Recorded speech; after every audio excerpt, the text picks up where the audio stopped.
It's time to gather loved ones together for all the holidays' best spread. Lynn's has great prices on all your favorite Thanksgiving items, from delicious turkey with all the fixings to mashed potatoes and yummy pies. We have everything you need to create your perfect Thanksgiving dinner. Whether it's cooking the traditional meal, completely store-bought, or a combination of both, your best holiday meal starts here. Learn more and start shopping today at linsgrocery.com. Lynn's, where delicious begins. The views and opinions expressed by A Little Bit Culty are those of the hosts and do not necessarily reflect the official policy or position of the podcast. Any content provided by our guests, bloggers, sponsors, or authors are of their opinion and are not intended to malign any religion, group, club, organization, business individual, anyone, or anything.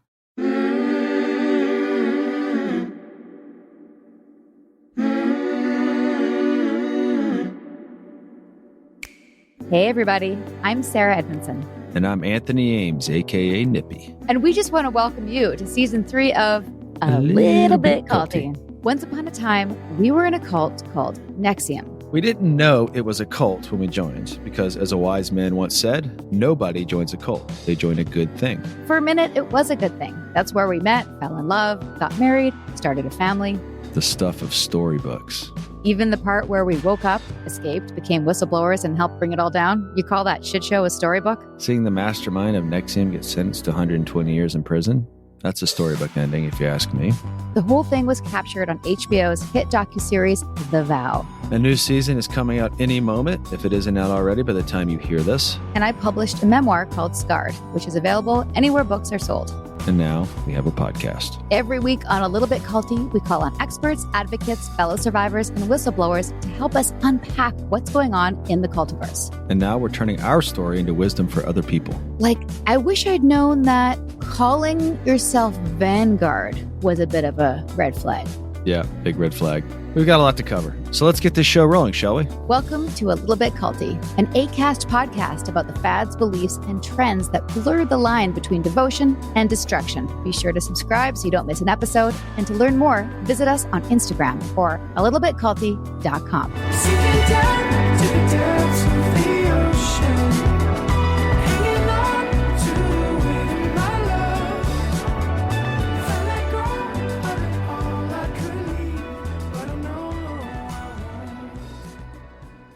Sarah.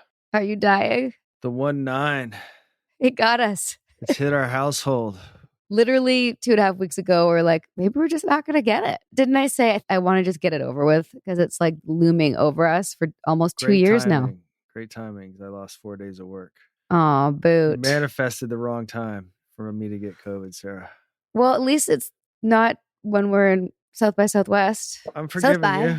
It's Valentine's Day, evidently, when this thing airs, and I'm forgiving you. Is that my present? Your forgiveness? Yeah. For sickness and disease? I think that's a fair. Listen, it was Troy who brought it into our house. So it's him that needs your forgiveness. It's not my fault. How about, like, he kicks it in 48 hours, and I'm like, how you feeling? And he's like, fine. I was like, you're not feeling better? He's like, Dad, I've been fine. I commend you. Nippy got into bed and didn't leave except to go to the bathroom for literally 3 days. My capacity to sleep 14 straight hours is staggering to me. I'm like resentful a little bit that you did that, but also... I was asleep while you were resentful. Well, anyway, happy Valentine's. You and my mom are the only two people who've gotten in a fight with me while I've been asleep. Can you just not compare me to your mother? It's just fair enough. And my mom had a legitimate gripe. What was her gripe? I don't know, it was like 2021, and I came home at 4 a.m. drunk and fell asleep on the couch downstairs. And I literally smelled like a saloon, and the whole downstairs it smelled like me hungover. And I just remember going in out of sleep of her yelling at me. She's like, where have you been? God damn it. I was worried sick about you last night. I was kind of asleep. An hour or two of her yelling at me. And finally That's I woke a great up. Story. That's a really good story, Nip. Happy right. Valentine's Day. Yeah. Anyhow. I want our audience to know that Nippy and I both have the brain fog that is very much a part of the COVID experience. So bear with us. By the time this episode airs, it will be Valentine's. And I'm sure I'll just be like surrounded in chocolate and flowers and lingerie. For sure. Now, I was thinking we had a whole day in our 16-day training called Relationship Day. Oh, yeah, that's right.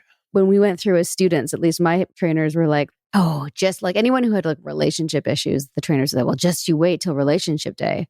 Just Who wait. doesn't have relationship issues?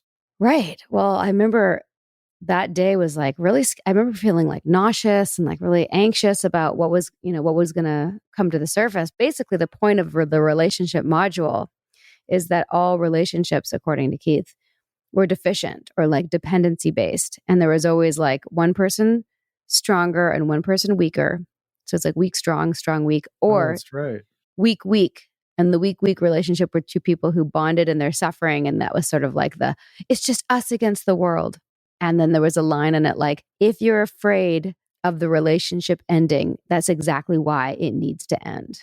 Remember? I do remember that. And then they talked about like the only kind of like good or proper or not deficiency based love was like poetic love and love where it wasn't attachment based, but like you'd hear their name in the wind and see it in nature, see their essence in nature. And it was like a higher evolved type of love or whatever. And anyway, I just remember thinking like, who's got that?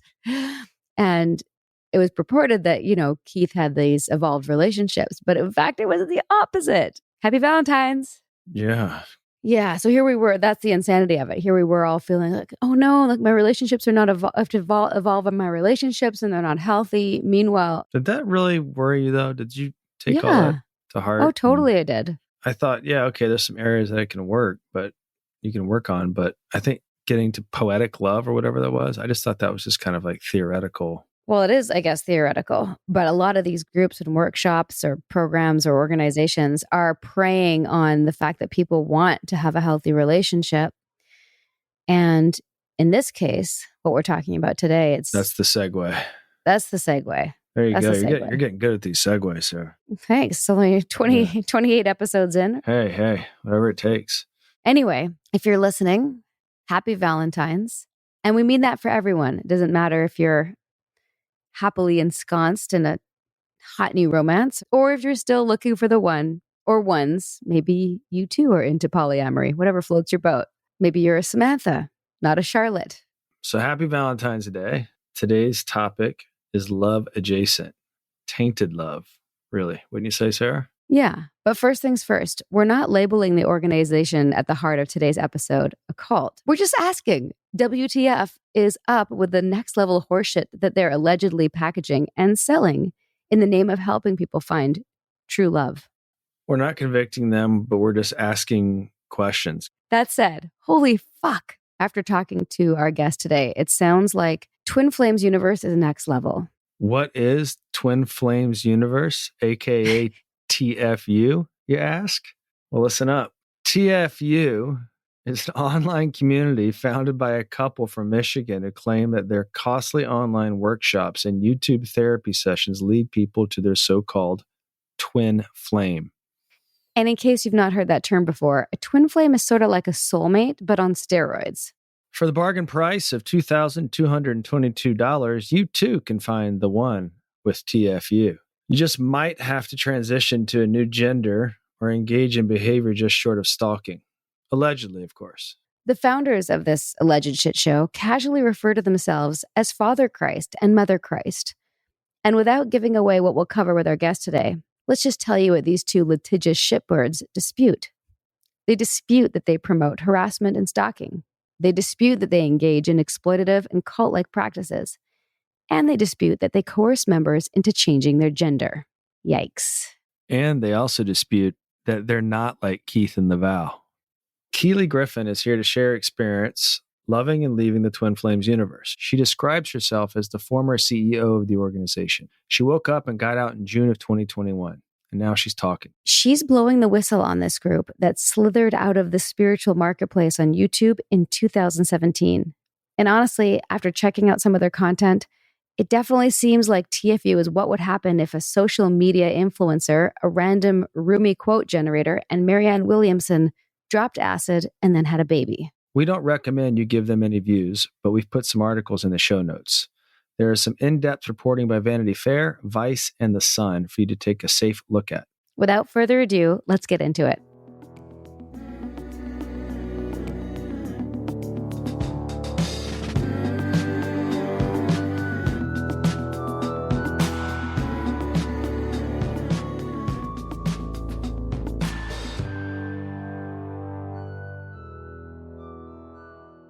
So welcome. Thank you. Welcome to A Little Bit Culty. Thank you. Thank you for trusting us with your story. This is Nippy Keely. Hi. Hello.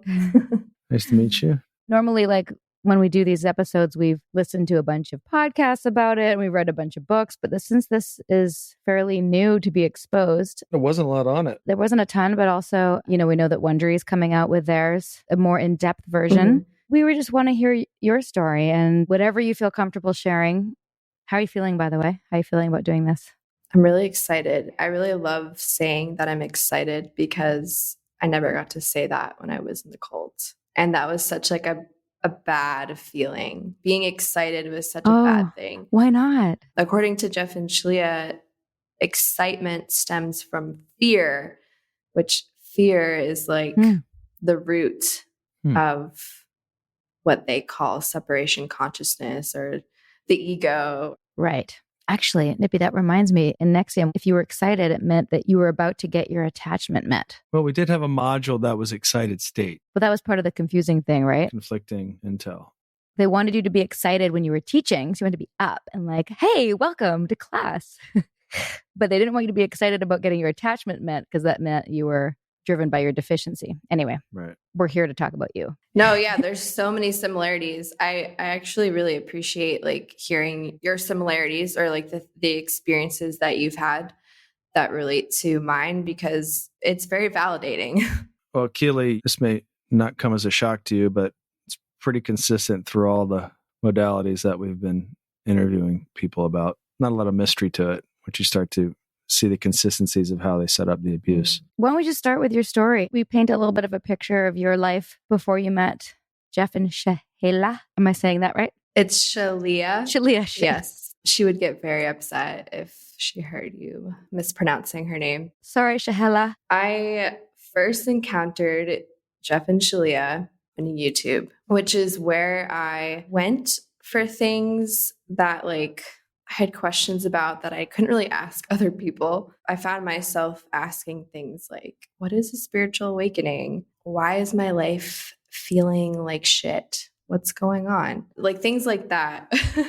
And on YouTube, I would come across all sorts of spiritual, kind of new age, psychics, spiritual healers, tarot readers, things like that.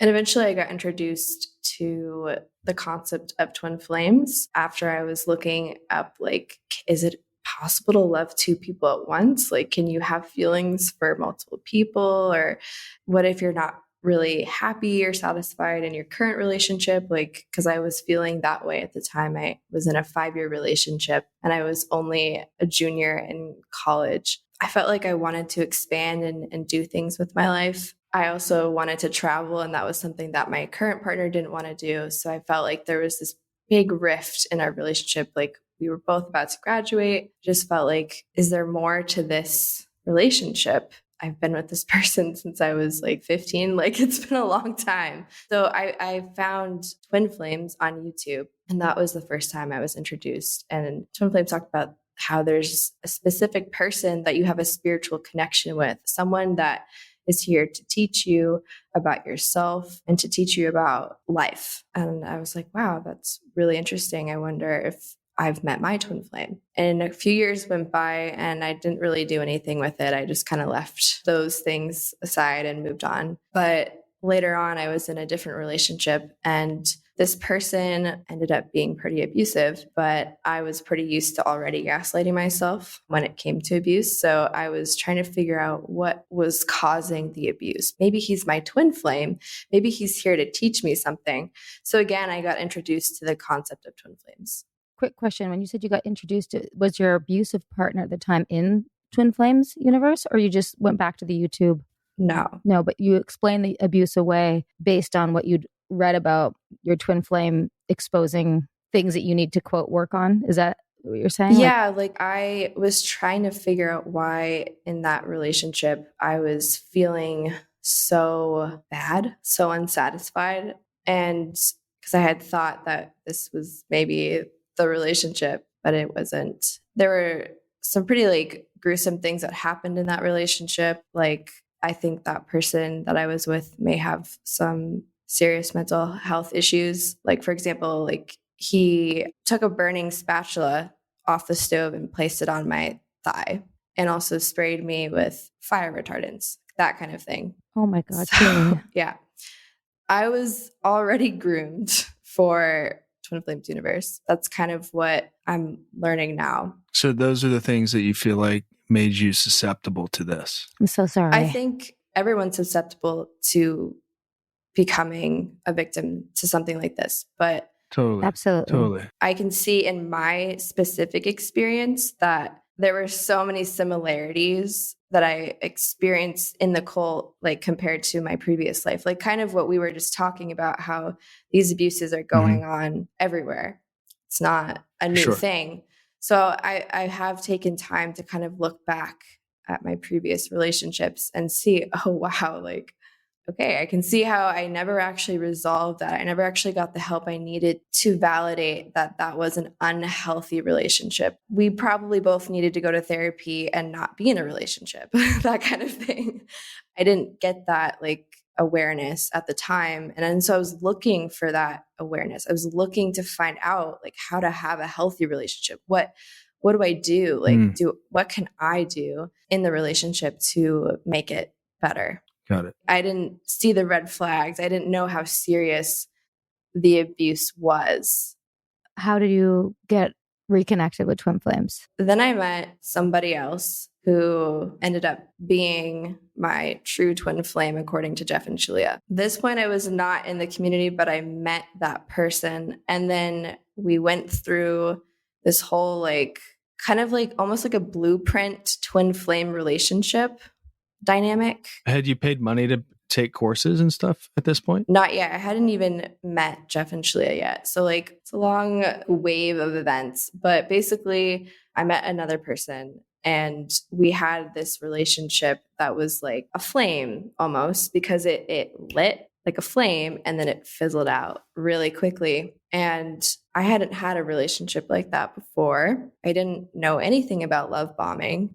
I didn't know anything about toxic relationships like that. So I went back to YouTube. I went back to the internet. I learned more about twin flames, but it wasn't until the next year that I found Jeff and Shalia on YouTube. So I kind of took a whole year after I met who I thought was my true twin flame to kind of go back to that idea, this concept of twin flames. I didn't really believe it.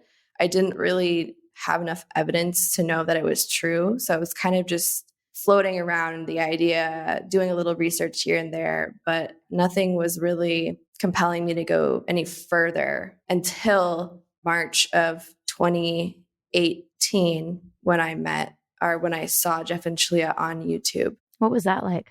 At first, what I noticed is that they seemed very average. There was nothing like flashy or just like normal. They sounded like millennials that I probably would have been friends with or something in school. And I had a lot of similarities to Shalia because she was studying spirituality and really wanting to get in touch with her intuition and her inner guidance and personal growth. When I first met them or saw them, I didn't really think much of them. And I actually kind of passed them over a little bit. And then what was the eventual hook?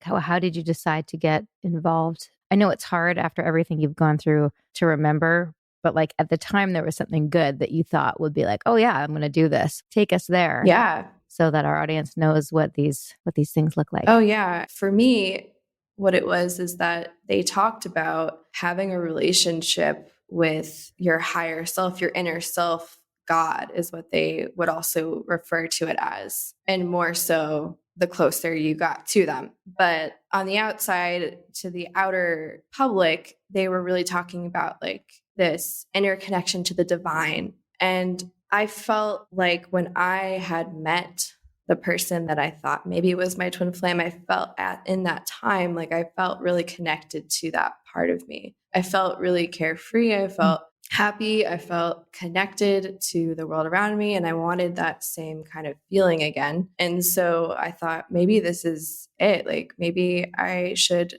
like, I haven't heard any other twin flame teachers talk about this other connection, this like connection to God or connection to the divine. I've only heard people talk about like, I just want my man. I just want my my woman, and it was very like superficial or surface level. And I felt like I wanted this deeper meaning in my relationships. So that was what hooked me. It did. It hooked me. I think that exact day I went and was like, I'm going to sign up for this. Like, this is interesting. Like, these people are talking about life purpose.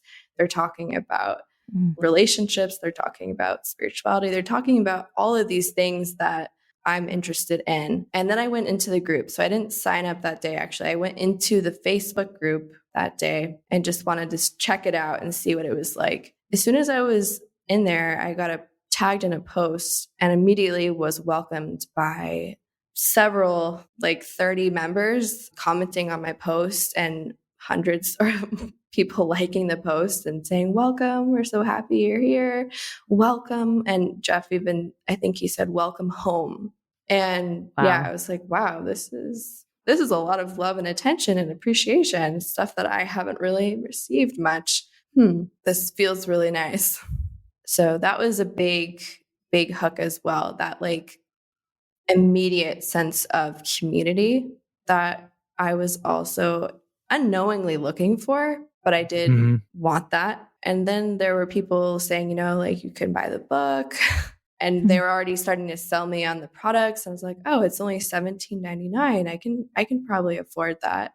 I'll get the book. Like, then I'll know more, and then I'll decide whether I want to buy the classes. I read the book in like a day. How's the book? I think at the time I thought they're so like authentic or real or just kind of blunt and honest about things that happened. In reality, the book is pretty toxic. It's actually kind of like the Bible for toxic relationships. So, you know, when I was researching this and also listening to the official Twin Flames podcast, it's so unfortunate because there's probably some beautiful spiritual truths mixed in. Yes. Right? Like certain concepts that like, at first I was like, yeah, this is that works. That's in line for me, you know? And then it takes a turn, which we'll get to in a minute. But I really want to show people what this stuff looks like, because it is really dangerous when you're like, you know, looking for love is a very, very normal thing, you know, and it's a very human thing to want to find. This is Twin Flames, finding your ultimate lover. I have to do it in the accent. Twin Flames, finding your ultimate lover, right? That's how the podcast goes. Yes, that is a very good impression. Welcome to the Twin Flames podcast. If you haven't bought the book already, what are you waiting for? You're here now. Go to Amazon right away and buy the book. What if there was a person who was created just for you and only you? What if there was someone out there who could satisfy all your needs, wants, and desires as your perfect partner? Would you call this person the one? We call them your twin flame. And this book will show you how to find, identify, and keep this person in your life for life. Your twin flame was designed for you as your ultimate lover. Buy now for only $17.99. Sorry, I had to do it. How was it? How'd I do? Bravo.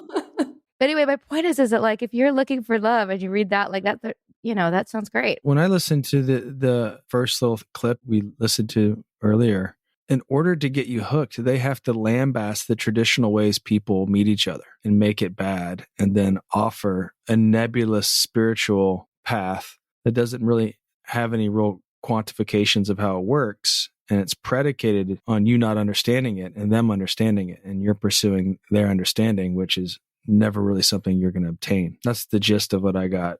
Yeah, exactly. Harmonious union is what they claim to have the blueprint of, that they created this, right. this relationship blueprint that's perfect in every way. And they're the creators of it. So nobody else has it, only them. It's the only way to perfect ascension, like total enlightenment. Yeah. Do you know that we had a training in Nexium called Ascension?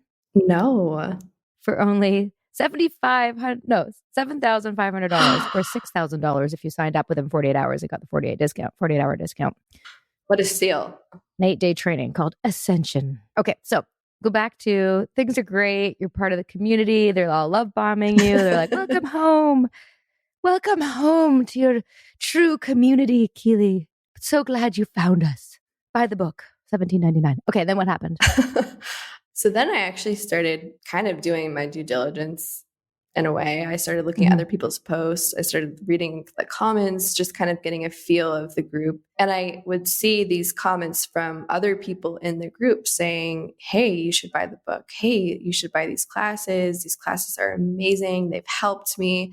And then I started seeing other people's posts saying, oh my God, I am having so much success in my life. My relationship with my twin flame is improving. All of a sudden, now he's talking to me.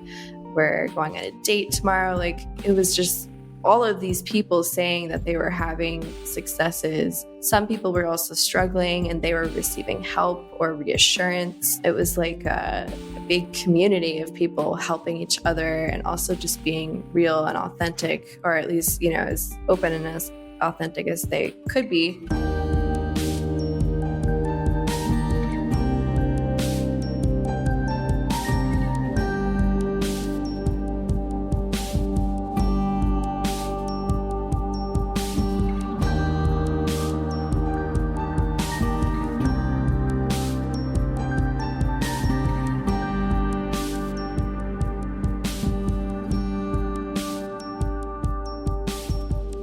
We tell our stories. We change the world. A Little Bit Culty is proud to support the #IGotOut project, which empowers survivors of cultic abuse to share their stories online as a catalyst for education, prevention, and healing. Learn more about the #IGotOut movement and find resources at igotout.org.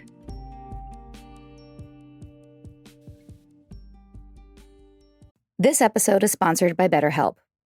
What are your self-care non-negotiables? Maybe you never skip leg day or never miss yoga. Maybe it's getting 8 hours of sleep. I mean, that's my personal and everyone's dream, isn't it? Well, I definitely have some non-negotiables. Like, I'm in Vancouver right now and I'm spending literally as much time as I can outside in nature.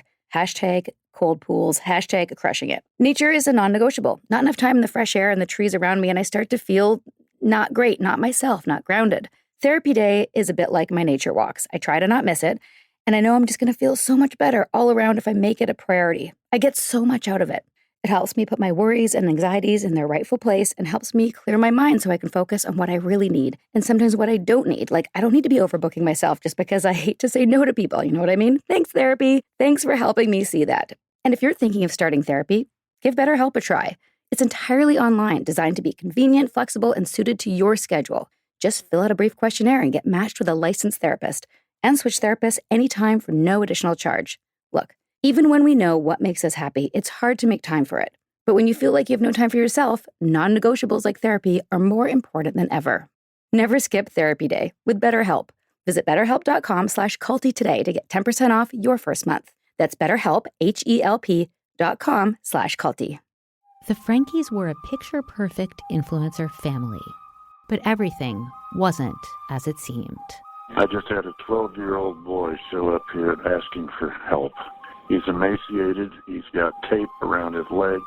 Ruby Frankie is his mom's name. Infamous is covering Ruby Frankie, the world of Mormonism, and a secret therapy group that ruined lives. Listen to Infamous wherever you get your podcasts. Did anyone learn a language in high school and then let it go and then have regrets about that later? If you're anything like me, then maybe you'll relate. I did French all the way up into 12th grade, and then I let it go. I mean, I lived in Montreal for a few years and, practiced a bit, but it just slipped away. And then I found Babbel. Babbel is the language learning app that sold more than 10 million subscriptions. And thanks to Babbel's addictively fun and easy little bite-sized language lessons, I've been able to get back my French. I've actually found learning French to be fun again. And c'est vrai, je parle français. With Babbel, you only need 10 minutes to complete a lesson, so you can start having real-life conversations in a new language in as little as 3 weeks. Other language learning apps use AI for their lesson plans, but Babbel lessons were created by over 150 language experts and voiced by real native speakers, not computers. Their teaching method has been scientifically proven to be effective, and with Babbel, you can choose from 14 different languages, including Spanish, French, Italian, and German. Formidable! That means wonderful in French. Plus, Babbel's speech recognition technology helps you to improve your pronunciation and accent. Clearly still working on that. There are so many ways to learn with Babbel. In addition to lessons, you can access podcasts, games, videos, stories, and even live classes. Plus, it comes with a 20-day money-back guarantee. Start your new language learning journey today with Babbel. Right now, when you purchase a 3-month Babbel subscription, you'll get an additional 3 months for free. That's 6 months for the price of 3. Just go to Babbel.com and use promo code CULTY. That's BABBEL.com, code CULTY. Our team at A Little Bit Culty Podcasts loves the Blood Ties podcast because it is gritty and current and fascinating. It's also a little bit culty. Blood Ties, the award-winning audio drama from Wondery, returns for its 3rd season, Strange Days, with another thrilling story about greed, power, and deception. 5 years have passed since Eleanor, played by Jillian Jacobs of Community, took over as CEO of the infamous Richland family empire, alongside her half-brother Santino, played by Christian Navarro of 13 Reasons Why. Together, they decide to invest the family fortune in a groundbreaking, controversial new drug. But as shocking revelations about the new treatment emerge, Eleanor and Santino go to every length to protect their control of the Richland family dynasty. As Eleanor's father always said, medicine is a bloody business. Listen to Blood Ties, Season 3, Strange Days, on Apple Podcasts, Amazon Music, Spotify, or you can binge the whole series now, early and ad-free, by joining Wondery Plus in the Wondery app. Before we get into like all the abuse and the shitty stuff, painting the picture of what was good, like what did you like about it? Did you take the $2,222 training to find your twin flame? I jumped in with both the life purpose class and the twin flame ascension school. And here's why. I, first of all, actually didn't even want to sign up for the twin flame ascension school. My goal from the start was just to sign up for life purpose class because I really wanted to figure out what I was going to do with my career. I was kind of like struggling with that. I wasn't happy with my degree. I have a business degree. Didn't want to do anything with that. And so I was trying to figure out what I could offer to the world and what I could have as a career. So I was going to sign up just for that. But then I saw Jeff in the group talking somebody out of doing that exact thing that I was just about to do. And I read the comments and I'm like, oh, wow, that's okay. Yeah, if they're both the same thing, like they say that your life purpose path is the same as your twin flame path. They're like parallels. So as you work on your life purpose, you're also working on your relationship with your twin flame. They go hand in hand. Of course. And these classes are all online? Yes. Is this community all online? Like, do you ever meet Jeff and Shayla? I did meet them. Yes. Shayla?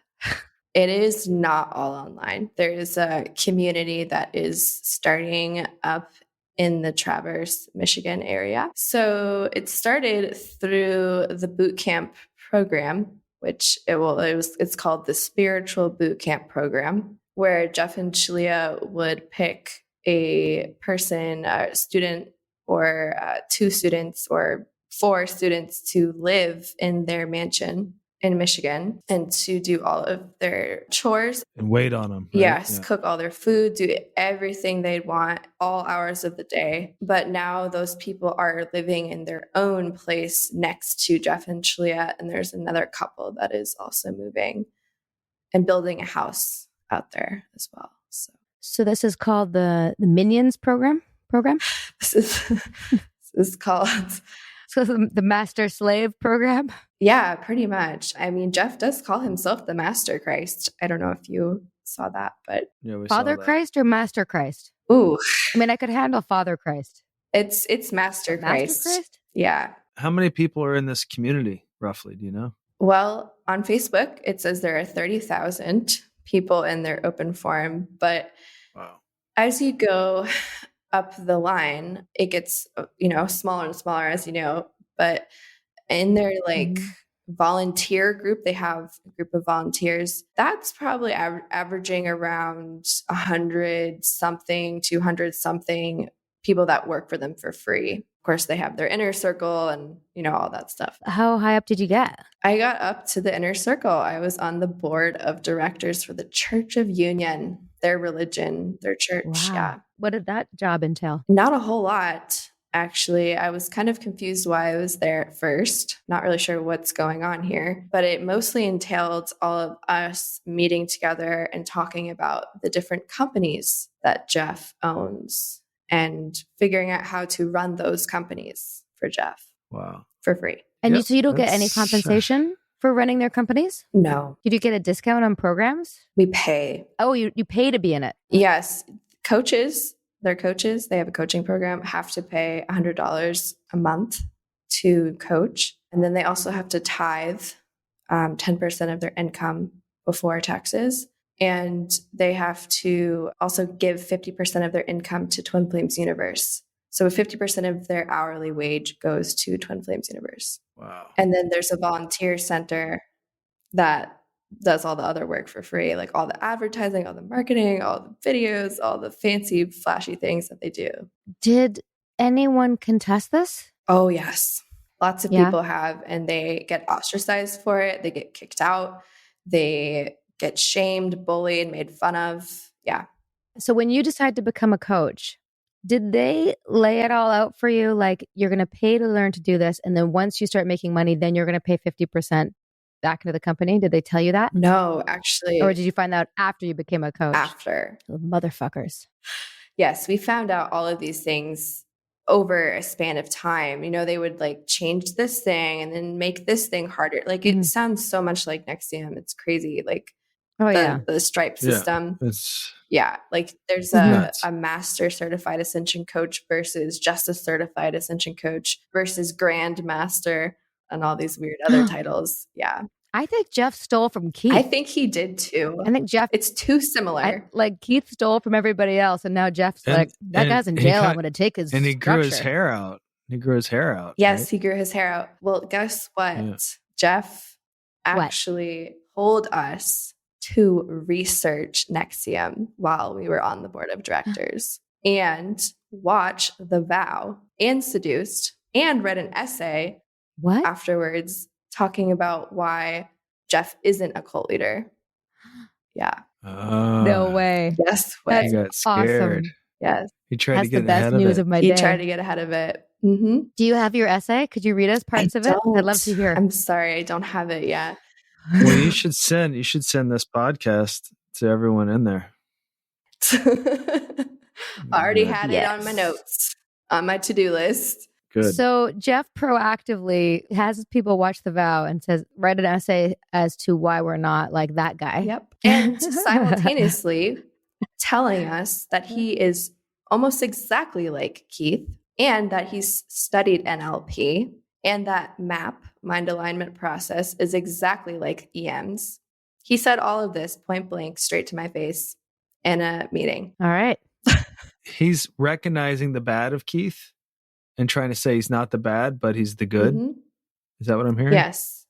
Do you think he's, in your opinion, a sociopath like Keith, or is he a megalomaniac, not a sociopath? I think he is a sociopath, a narcissistic sociopath with megalomaniac something, because he's very interested in attention and being famous. Is he after money, power, and sex? Yes. All of the above. Okay. Well, then there you go. Yeah. No, I mean, it's ultimately what it comes down to. All these things are some dude who can't get things the traditional way through merit, coming up with scams to do it. And it never ends well. Wait, so is he having sex with women other than Shahalaha? Does he have a quadruple flame? Oh, well, actually, the Holy Trinity. He believes that he, Shalia, and their daughter make up this thing called the Holy Trinity. Like they're a very super rare twin flame couple or throuple, except the daughter is supposed to be celibate and never have a sexual partner and is going to be a girl. How old's their daughter? They don't have one yet. They've gone through IVF. They picked the sex and They've tried to implant the fertilized egg multiple times, but they have not gotten pregnant. Thank God. Seriously, for the sake of that child. Yeah. So you join the community, you rise in the ranks pretty fast, it sounds like. I rose in the ranks fast because I was having a lot of success on my twin flame journey, meaning my supposed twin flame was talking to me and we were rekindling our connection. Okay. So yeah, that was a big factor in the reason why Jeff and Julie chose me to coach some of their students. And so I was like thrown into coaching like really fast. Then I started to do volunteer work. I started in their sales and marketing, and then I rose to like communications. I went to school for marketing. So I was just encouraged to use my skills for their gain. Of course you were. And not get paid because it's volunteer hours, because you're learning so much. And what a gift. What a gift. And paying off karma. Right. We were told that the more we volunteer, the more karma we pay off from all of our previous lives of choosing separation from our twin flame. Oh my God. How lucky for you to be able to pay off your karma. I know. So quickly. The grass let you through an unmeasurable past life. Exactly. Yes. You spend your entire life trying to figure out what you did in a previous lifetime to cause all of the abuse and suffering and separation in your life now and with your supposed twin flame. Oh man. When things were good, and I know it's hard to remember this, but when things were good, was there a time when you found tools like I listened to their podcast, the mirror exercise? Was that something that you used often? Oh yeah. Right away, I was told, do the mirror exercise, do it every day, write it down, start it up. And I did. And I used it to what I thought were good things. Some of it, like, it just kind of depended on what the upset was that you were supposed to mirror. I was going to say that. Yeah. I was going to say that. And I want you to know when I listened to it, and for those who are listening who are X and XAM members, it's kind of like a combination. We had something called Master Teacher exercise where you take something that you're upset with and you ask yourself a number of questions, and then you realize how the person is just showing you part of yourself that you don't like about yourself. And that's like, what a gift that the person showed you this thing, because now you can evolve it. And another exercise that we did from Mobius where you like take that thing and like imbue it with the innocence of, you know, just a little kid who really just wants to be loved and how normal that is and blah, blah, blah, blah. So it's like the mirror exercise is a combination of a couple of other exercises, which by the way, exist in many other places. Jeff and Shahala did not. It's in a movie. It's in the movie. It's like in Buddhism, Tara Brach wrote a great book called Radical Acceptance. And there's some exercises in there that are just like it. The reason I want you to, if you don't mind explaining the steps real quick, and then I want to explain how it can be good, but also how it can be used to gaslight. Yes. So step one is first state the upset. What are you feeling upset about? Should we do it? Should we do it right now? If you want. Yes. What are you, are you upset, Sarah? let's practice it. Like, I am upset. Let's do something. What could be something that people would relate to? That Nippy didn't buy me flowers. How about that? Just kidding. This is Valentine's episode. I'm guessing it's Valentine's by the time this airs, and Nippy has not bought me flowers because he loves the internet. What? They're in the mail. He already bought them. They're in the mail. Okay, let's just pretend because I'm sure everyone can relate to that. Something like that. Okay, Nippy didn't buy me flowers. Okay, go. Next question. So you've stated the upset. So then you're going to turn all of the nouns into pronouns. So you have to turn it back to you. So you would say, I didn't buy myself flowers. Yes. Oh God, I feel where this is going. And then I say what? I don't love myself. And then the third step is that true? Like, is there a place inside of you that's upset about, you know, not giving yourself this gift? Yes. I don't take care of myself and lavish myself as the divine being that I am. Very good. So then the fourth step is, this is the last step and the most important step, according to them, which is you have to give yourself love in that place. You want to ask that part of you what it needs to feel loved. Just need some extra love and attention and self-care and maybe even some flowers for myself, that I can do it for myself. Exactly. You don't need anyone else. God is your source and God is within you, and you don't need anyone else, any love or affection or acceptance or support outside of you, ever. I am self-reliant. I am a whole and complete. I don't need anything. And now you're healed. Well done. Well done. I feel so healed. I don't need flowers. It's Valentine's Day. There We're you going to go. save a lot of money, babe. But now you Lot have of to money pay me saved right here. $200. I'll Venmo you Okay. after this episode. I'll send you flowers. Let's just like talk about this for a second, because I think it's important to note that like, if you did that, I mean, I was half joking, or I mean, all the way joking really, but like if I did that for real, there's an element of that that is good, I think. You know, to like not project upset on somebody else and to own your expectations and to always be looking to heal a part of yourself that feels unloved. Like that sounds nice Yeah, totally. and good, right? So where does it go bad, and how is that same very beautiful spiritual exercise used to head fuck you? Well, it goes bad when you actually start experiencing abuse and other toxic qualities that may pop up in an unhealthy relationship. And so you start to tell yourself, oh, where am I abusing myself? Because Jeff and Shalia teach that you and your divine counterpart, your twin flame, but also the world, the people in your life, your relationships are a mirror to you. So you create your own reality, and you also choose everything in your reality. So if you're experiencing abuse, it's just something that needs to be healed through the mirror exercise. If you're experiencing things that are unjust, unfair, you're being marginalized, well, just do the mirror exercise and heal that within yourself, and then the outside will change. You can't change the outside. You have to change the inside that. first. Sorry, I have to say it right now. Fuck that shit. If anyone's listening who's a Twin Flames universe member, get the fuck out. That's bullshit. Okay? It pisses me off. Okay, Nippy, you want to add anything to that? No, I think you got it. I loved it. It's just such a load of shit. It allows abuse. It's gaslighting. It's gaslighting. And then you're training yourself to do it. And they also teach yourself. abuse isn't real. So you're also programmed to not only like gaslight yourself when you're being abused, but like literally just, it's not real. It doesn't even exist. Right. So it's like this super intense form of gaslighting. Yeah. Our equivalent of that was that any upset in your life, any upset was something that you participated in some way. You caused it, you authored it, you created it, you wanted it, you chose it. Those are the different terms. Authored it was the main one that came out at the end. Like, oh, how did you author that? Fuck you. Look, that's why, like, I want to be really clear. Like the question that Nippy asked at the beginning, like the abuse that you had before, when he asked, like, that made you susceptible. It's not saying you caused it because you chose that before. It's just because you hadn't healed that yet. You didn't see the signs in this. Exactly. Right? Does it make it your fault? To be clear, my question was because she was looking to understand why. Versus getting out. Yeah.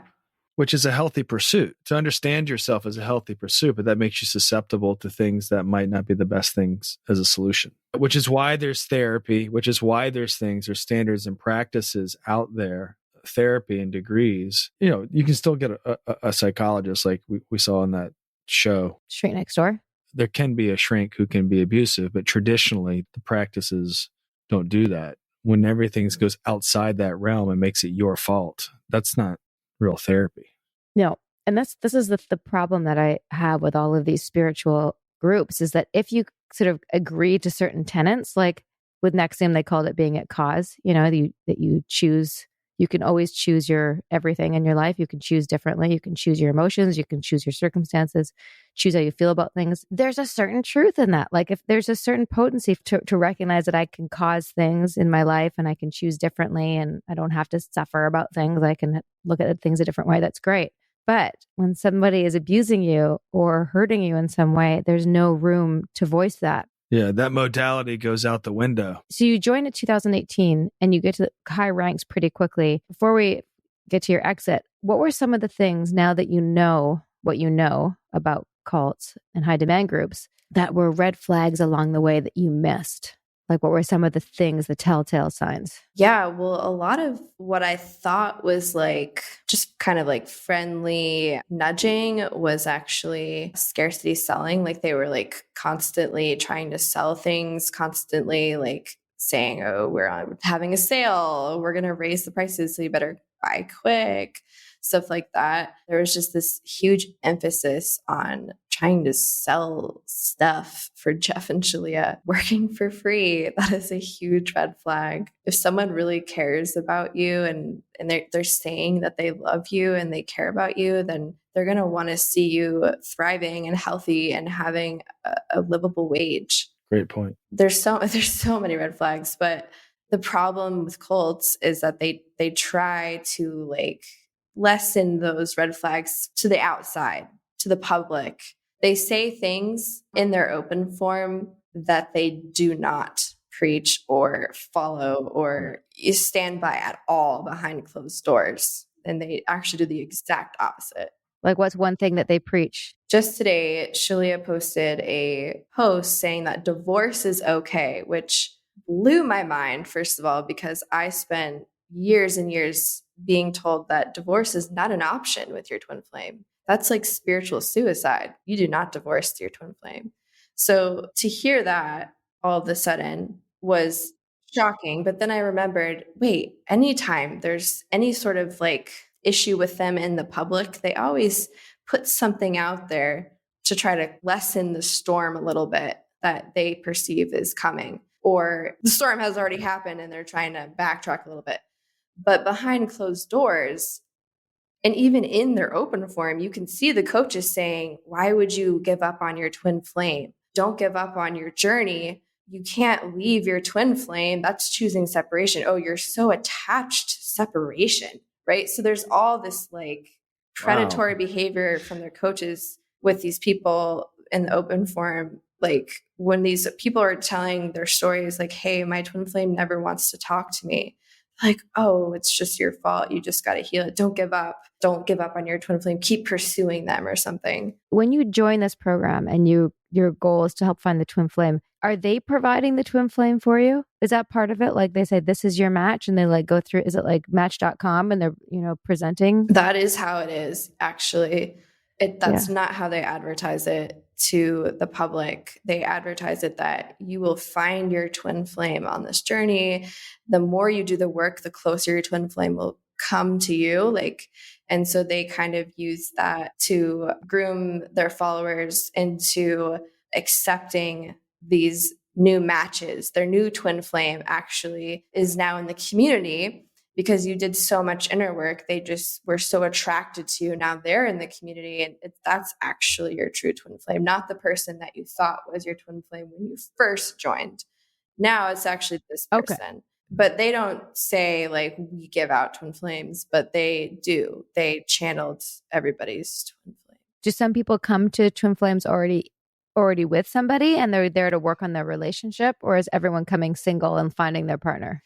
Yeah, some people come in with their twin flame, but it's very rare that they stay. Usually what happens is someone comes in saying, hey, this is my twin flame. We're in harmonious union. We're, in union. And Jeff and Shalia usually immediately say, you're not in harmonious union because you haven't done it through our path. And usually that deters the couple from wanting to go further. But there are some couples that have, I think there's like one that's still there that came in together. Most of the people though have had their twin flames channeled by Jeff and Shalia.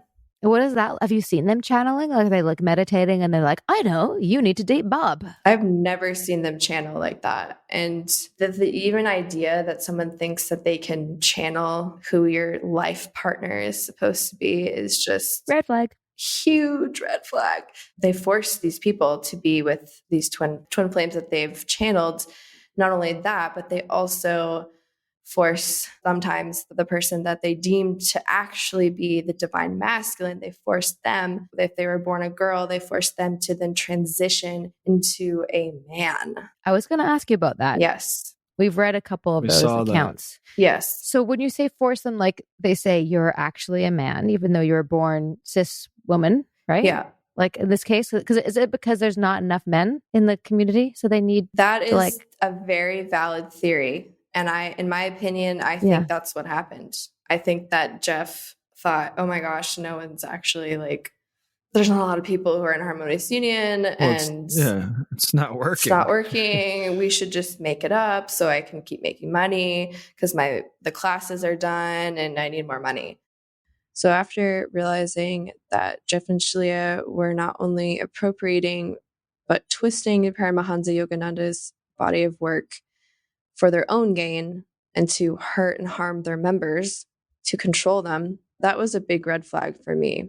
And soon after that, I remember going to Stephen Hassan's website because I remember him in the vow, and I knew that he was a cult expert and that he had created this model to help cult survivors, friends, families identify if an organization is a cult or not. So I went through every single point, 99.9% match with TFU, with Twin Flames Universe. So at that point, it was really clear to me and to the people that I was with that it was time to make an exit plan and get the hell out.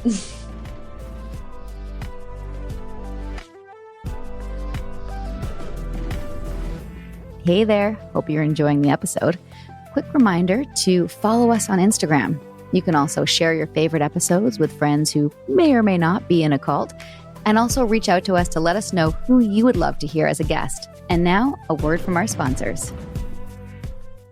Our team at A Little Bit Culty Podcasts loves the Blood Ties podcast because it is gritty and current and fascinating. It's also a little bit culty. Blood Ties, the award-winning audio drama from Wondery, returns for its third season, Strange Days, with another thrilling story about greed, power, and deception. 5 years have passed since Eleanor, played by Gillian Jacobs of Community, took over as CEO of the infamous Richland family empire, alongside her half-brother Santino, played by Christian Navarro of 13 Reasons Why. Together, they decide to invest the family fortune in a groundbreaking, controversial new drug. But as shocking revelations about the new treatment emerge, Eleanor and Santino go to every length to protect their control of the Richland family dynasty. As Eleanor's father always said, medicine is a bloody business. Listen to Blood Ties, Season 3, Strange Days, on Apple Podcasts, Amazon Music, Spotify, or you can binge the whole series now, early and ad-free, by joining Wondery Plus in the Wondery app.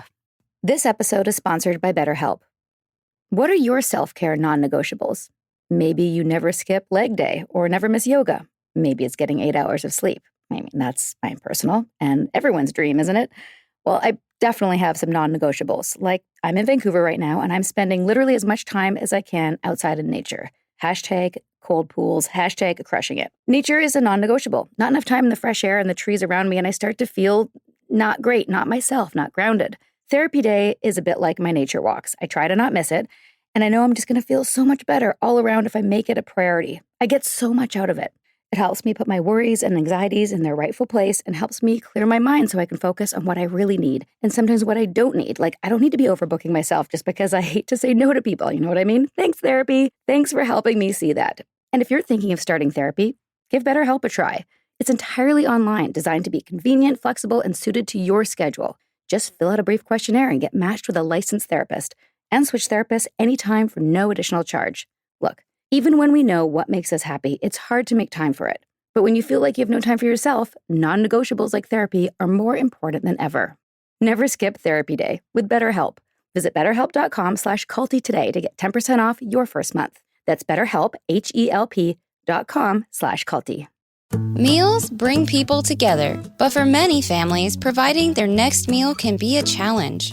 You can help by participating in Macy's annual Feeding the Hungry food drive. All proceeds go toward local food banks and families. Now through January 31st, you can purchase an icon in-store or online, or watch out for the blue Feeding the Hungry shelf tags, where a portion of your purchase will be donated to local pantries. Together, we can combat hunger in our local communities at Macy's.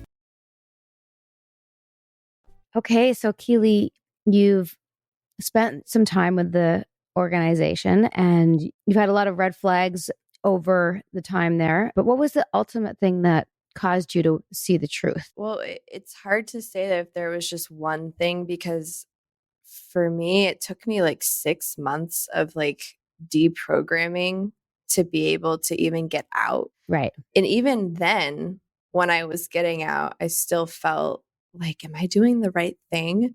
And I actually put the vow on and just binge watched that for that whole entire night that I was leaving, because I'm like, okay, I just have to like remember what's going on. And like the vow is such a good reminder for me to keep doing what I was doing, meaning leaving. Things started to come forward to me in November, December, when the Vanity Fair articles came out. And that's when Jeff was starting to get really paranoid. He was revealing that a lot more to me and the board of directors specifically. And that's when he told us to watch The Vow. He told us to do our research and come up with this essay that we were going to publish, Why Jeff is Not a Cult Leader. But we never finished the essay because we couldn't come to that conclusion. And it actually caused a lot of conflict on the board. And what was the internal response to an article like the Vanity Fair? Because I read that and that was pretty damning. Does he just shrug it off and say it's all lies? Did he like the publicity? What was the response? Yeah, he always wanted to make it an us versus them type of situation. So he would always paint the people who were against us like they didn't understand his work, almost like they weren't as evolved as he was, right? Like it was a very elitist type of mentality. So that's what he would say. But he would also say that these people are trying to destroy your lives. They're trying to take your whole livelihood away from you. They're trying to basically kill you. Like it got to that extreme amount of like us versus them. And so it was really scary. That's how I felt. I felt really scared. Like I felt like I was in a war zone. And it's almost like I didn't realize I was in a war zone until it was like right there in front of me. I was triggered and afraid that I was going to lose, you know, my family, my husband at the time, and my job, my friends, everything. And that's what they really played up. But then they twisted that around on me and said, well, you're afraid of losing those things because you think that we're cult leaders. I'm like, okay. So it was like this gaslighting thing going on. Right. And then I was also accused of that multiple times, that I thought I was in a cult. And that was Jeff's way, I think, of trying to make sure I didn't think he was a cult leader. Well, the tactics are very similar, Sarah, right? They lay out the objections beforehand, and then you start to have them. But then you say to yourself, oh, this is exactly what he said was going to happen. So you start to doubt it. Yes. Yes. Right. So Yeah, I think what you're seeing. that's the reason he's saying, watch the vow. Oh my gosh. That makes so much sense. Well, this is typical in all the things that we've done. The objections you have mean you're doing it right a lot of times too, according to them. Yeah. Like if you think that we're a cult, it means that you're really digging into your true path. Or it means that you're buying their narrative and you're letting them destroy your life. Exactly. Like they tried to do the healing thing, like let's all heal around cults and stuff. But that was when the Vice articles came out. When the Vanity Fair articles came out, it was more of like, they're trying to destroy you. Yeah. It took a turn for sure. And that kind of intensity in my life was amplifying all of the other stuff that was going on in my relationship with my twin flame, which wasn't healthy. There was absolutely domestic violence going on in my relationship, not just my relationship, in almost all of the couples I coached. And that was another thing I started realizing, why is everybody having these violent issues going on in their relationships? Like, this is wrong. Something's definitely off. And Jeff and Shelia knew about this. And they would brush it under the rug, or they would shame that person and say that they chose it. It's their fault. They're a horrible person. They're sick in the mind. They would use those words all the time. So that was a big wake up call for me. And then the mood and energy of the relationship, like when these things started popping up, Jeff and Shelia changed their narrative of the twin flame relationship from being this amazing, perfect, loving, caring, kind, spiritual, deep connection to it's hard, it's a pain in the ass, it's going to test you, it's going to break you down. Right. And then what Nebi was saying, like he was like prepping us, like grooming us for that. Like it's just going to continue getting worse because they've paired us with these people that we don't even want to be with these people. I mean, I was in a different situation. Jeff and Julie didn't, like say you have to be like, this is your twin flame, like for sure, right from the beginning. I thought he was already my twin flame. And then they confirmed that and then, kept encouraging that we stay together. But most of the other people are literally like, they never thought that person was their twin flame. They're living with these people. They're married to these people. They're going to have babies with these people that they never had an interest with until Jeff and Shalia told them, this is your twin flame. And then the other thing I started noticing is that the people who were transitioning, even after all of the mirror exercises, even after all of the healing that they did, they still didn't want to transition. The channeled messages that they received weren't really gifts at all. That was how they advertised it. That was this big honor, this big gift to receive this channeled message from Jeff and Shalia. But these people weren't happy. And by the end of it, once I started becoming more conscious, told them not to transition. And I knew that if they found out, if Jeff and Shalia or any of the leaders found out that I told them that, I'd be kicked out. If any coach does not adhere to what Jeff and Shalia want, they will be removed immediately. So there's no choice. No one actually has a choice. Mm-hmm. It's like you either do it. Bounded choice. Yeah, exactly. Or you do it. For those who don't know bounded choice from Yanya Lalich, and you mentioned that earlier in our podcast, it's either you do it or you don't do it, which means you lose everything. Yeah. So it's the illusion of choice. And it's very important to understand when people are like, why don't you just leave? Or like, why don't you just walk away? Or, say no. Like it doesn't work like that. And Jeff and Shalia even say that. They're like, oh, you can leave anytime. You always have a choice. Right. Right. But that's not the reality. Same with Nexium. You can leave and then we'll sue you. Exactly. We'll bully you, abuse you, ostracize you, take away your money. Yeah. Have fun with that. Things started getting even weirder, especially towards the end. When I say the end, I mean the end of like me leaving. They had these private classes that no one was allowed to record or they're very private, but they were super expensive. I think I was paying $500 a month to attend 4 classes with 25 other people. And in these classes, Jeff and Shalia started talking about the apocalypse and how there's an apocalypse coming and how basically all of the people that have harmed them or do not want to be on the twin flame ascension path that Jeff and Shalia created will be stuck in hell forever. And this split is coming. This big event, this weird apocalyptic event is coming, and you better get yourself together. I and my ex were pretty already weirded out. Stuff was really starting to come clear to us. We also were shot at this time. Unrelated to the cult? Unrelated to the cult. I mean, I hope.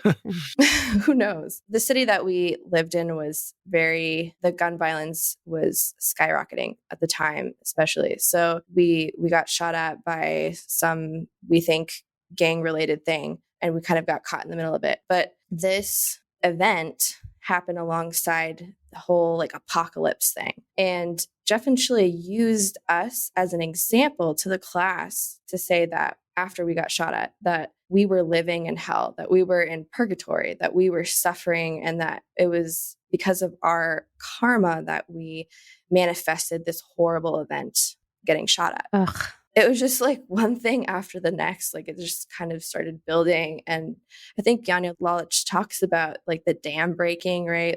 Eventually just all... The shelf breaking. Yeah. It just all comes crashing down, and you start to really see, okay, this is not healthy. But yeah, there were so many things that were happening. I talked to someone days before I left that I hadn't talked to in over a year. And this person still missed their family. This person was told not to talk to their family, not to have any contact with them. And they came from such a close-knit family. Even a year later, after all the mirror exercises, after all the healing they've done, they still miss their family. So that was a really big red flag for me too, seeing how unhappy everybody really was, even after all the healing they did, after all the work they did, That's a good awareness. Yeah, it sounds pretty consistent too with everything else. Yeah. And then when did you decide to leave in the night?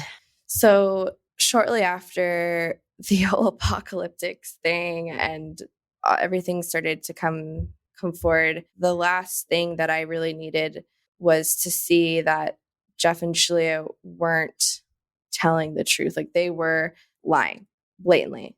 And that was when I saw Yogananda's definition of a guru and how the guru must be enlightened first, must be in a perfect union in order to even be a guru in the first place.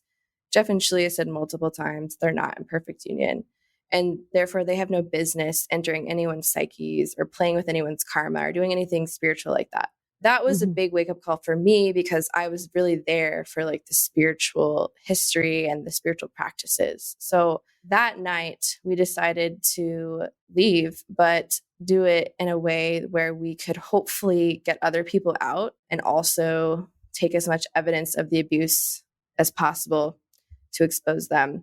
We did end up talking to a few people, but unfortunately the first person we talked to blew our cover, and then they posted our phone numbers in the group and said, delete or block these numbers, don't answer the phone. So unfortunately our little calling project ended kind of quickly, but we still ended up talking to quite a few, and I think like 6 or 7 people left altogether. That's great. It's great. Good for you. We're so proud of you. And, That's as soon as we read about this group, we were like, oh man, it's all there. All the template is there. And I'm really sorry that this happened to you. And good for you for getting out when you did and bringing people with you. Yeah, well, I'm very grateful to be here and to have the opportunity to share my story, even though it is hard to talk about at times. But I also have very good, badass role models to look after. So thank you guys for having me and also validating my experiences as well. Keely, thank you very much. Amazing. Well, thank you for your time, your openness, and your bravery. The story's not done. Imagine yourself walking into a forest. You can see the path and the trees. High above you, the air is crisp. You are walking towards your happy place. Allegedly, say it with me. Anything said here on this podcast about alleged cults, alleged MLM schemes, alleged douchebaggery, mindfuckery, criminality, spiritual fraud, or the like is offered purely as commentary, because the views and opinions expressed on A Little Bit Culty do not necessarily reflect on official policy or position of the podcast. And any content provided by our guests, bloggers, sponsors, or authors are their opinion and are not intended to malign any religion, group, club, organization, business individual, anyone, or anything. So just let these words drift into your mind without needing to focus on any of them. You are great.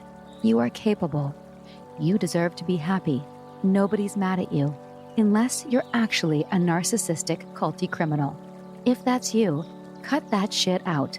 Don't be a fuckwad. But if that's not you, again, you are great. You are capable. You deserve to be happy. A Little Bit Culty loves you. Well, first of all, let me commend you for making it through, Nip. I know I think you're worse off than me at the moment. So way to push. I'm a trooper. And how about homeboy telling everyone in his cult to watch The Vow? Huh? I don't know what to make of that. Yeah, dude. Well, wait till this comes out. He's going to be like, those 2 clowns from The Vow are doing a podcast on me. And I think he's going to like that. If he's a narcissist, he'll like it. Nah, hey, he's Jeff. not going to like it. He's What's not up? like it. What's up, boss? Yeah, Stop but he stole Keith's look fucking around too. with people's lives. You know what chaps my ass? Is it like total losers are telling people how to live better lives? That chaps my ass. Yeah. In my opinion. Go ahead. That wasn't an opinion to me. What's your chaps? I don't have one, but I do have a word salad that I took from our new friend here. Oh, this is a Jeff original? Yeah. Let's hear it. Word salad. Our universe grants every soul a twin, a reflection of themselves, the kindred spirit. And no matter where they are or how far away they are from each other, even if they are in different dimensions, they will always find one another. This is destiny. This is love. Is that bullshit or just word salad? I mean, or is that kind of the same thing? I could follow it, unlike most of your word salads. Yeah, but I just don't buy it. Right. So I think really good word salad is like you're confused by it, you can kind of follow it, but you can't. But you're left thinking enough, right? Like you don't really close the loop on the thought. Yeah. And also to wrap up like the Valentine's concept, just that there's so many groups taking advantage of this, that people don't want to be alone, and they're looking for love. Again, people get indoctrinated on YouTube videos. That's the crazy shit. Yeah. People can just sit in their homes and get indoctrinated on YouTube videos. Well, somebody asked us recently, like because this is the golden age of cult awareness, like are more cults falling apart? In many ways, a lot of people are leaving cults and waking up from cults, partly because of things like The Vow and all the documentaries that are out there and podcasts. But in COVID, and I got this from Yanya Lalich, a lot of people are joining because of YouTube videos and they're alone and what else are they going to do? And they're looking for community. So they're joining online groups. Yeah. So I don't have the numbers. That's the new cult, the online group. Well, I hope you feel better. There's an episode. Thank you.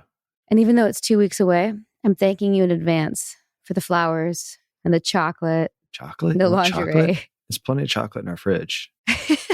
I don't need any more chocolate. And I definitely don't need lingerie. I mean, what is the point of that? This has been quite a journey.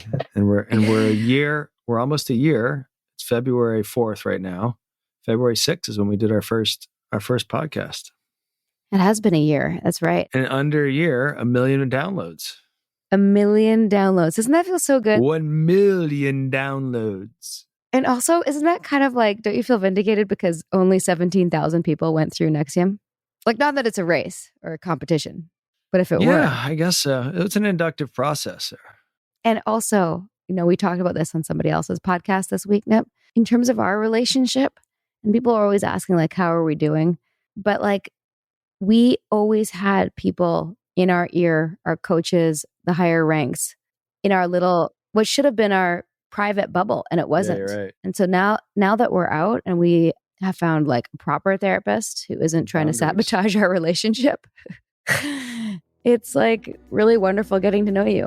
And I love you as my co-host and as my husband and the father of my children. So happy day of love. Allegedly. Allegedly the father of my children. They're definitely mine. Yeah, I love you too. Happy Valentine's Day. See you next time. Sinking down to the depths of the ocean. I'm hanging on to the weight of my love.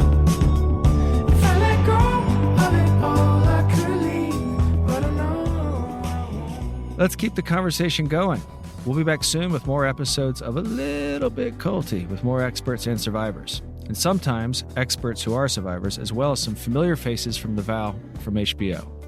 If you've got suggestions or questions on upcoming topics, find us on Instagram at A Little Bit Culty. And for more background on what brought me here, my memoir, Scarred, the true story of how I escaped NXIVM, the cult that bound my life, is available on Amazon, Audible, and where most books are sold. If you'd like to help us spread the word about A Little Bit Culty podcast, please give us a 5-star review and tell your friends to subscribe. Seriously, like take out their phone and tell them to press subscribe. Takes a second. We're also available on Apple Podcasts, Spotify, and every major listening app. And if you're listening on a smartphone, tap or swipe over the cover art of this podcast to find show notes and helpful resources. You might also find some offers from our sponsors there. And when you support our sponsors, you help us keep this podcast going. Just don't be a little bit culty about it. A Little Bit Culty is executive produced by me, your co-host, Sarah Edmondson, and Anthony Nippy Ames. That's me. Associate producer is Jess Tardy. Produced, edited, mixed, and mastered by Citizens of Sound. Our amazing theme song, Cultivated, is by John Bryant and co-written by Nigel Asselin. I'm Sarah Edmondson, and thanks for listening to A Little Bit Culty.